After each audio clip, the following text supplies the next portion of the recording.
Le film d'animation dont nous parlons aujourd'hui a pu compter sur la participation vocale de Patrick Bruel. Ce qui est assez intéressant, c'est que les producteurs lui ont confié le seul rôle du film qui n'est pas un chanteur.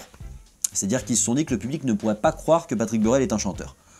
C'est assez révélateur quand même, hein. Car oui, aujourd'hui nous parlons de Tous en scène en 180 secondes.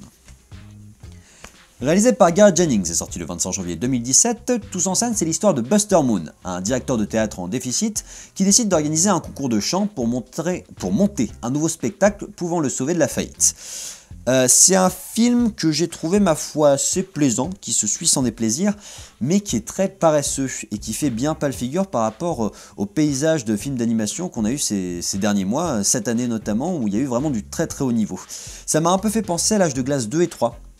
dans le sens où c'est des films qui marchent, qui sont plutôt réussis, qui sont rigolos, mais qui n'ont quand même rien à voir avec le premier volet, qui avait vraiment une identité créative et un fond à défendre que n'avait pas le 2 et le 3. Et ben là c'est un peu ça, c'est-à-dire que sur la forme c'est propre, c'est joli, c'est assez attractif parce qu'il y a ce côté chanson qui marche bien, mais par contre ça aurait pu être beaucoup plus en termes créatifs, en termes de fond défendu. Là ça reste beaucoup sur la forme.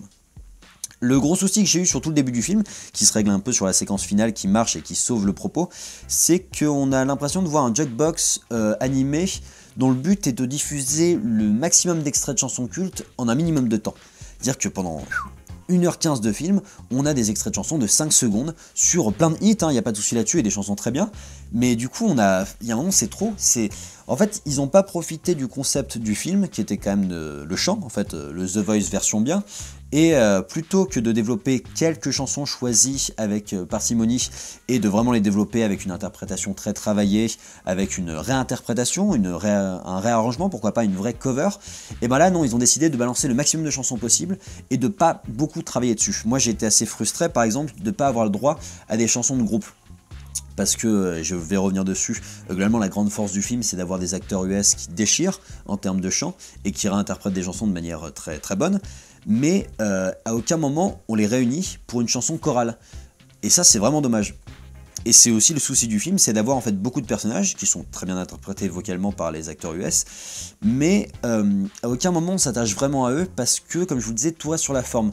Si je prends un exemple d'autres films chorales comme Love Actually, les temps d'écran de chaque acteur étaient assez courts, mais c'était assez fulgurant pour qu'on s'attache à chacun d'entre eux. Et là, c'est pas le cas. En fait, tout est prétexte à arriver à cette scène de fin où effectivement on a un spectacle qui est assez beau et des réinterprétations de chansons qui sont très convaincantes parce que très bien chantées par Scarlett Johansson, par Taron Egerton, par Seth MacFarlane, qui nous fait du Sinatra de manière très correcte, très, très réussie même.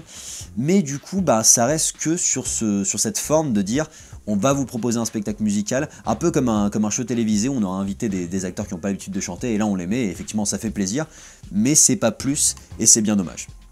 Donc voilà, je trouve que c'est à conseiller pour les enfants qui découvriront des grands hits de Sinatra aujourd'hui, parce que le répertoire est très large, alors que les parents devraient apprécier sans pour autant être pleinement transportés. Et top.